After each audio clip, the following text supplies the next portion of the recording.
से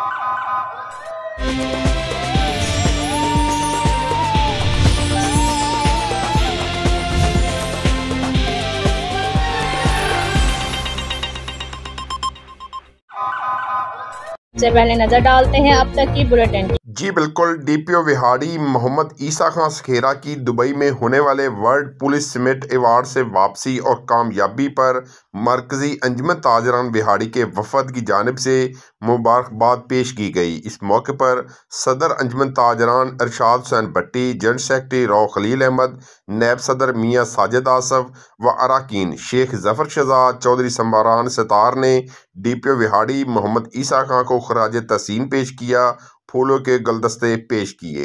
जी मेरा भी है एतबार, रिश्ते भी चमके चम चम चम चम चम चम चम चम चम चम चम चम लेमन मैक्स लॉन्ग बार चम चम चम चम।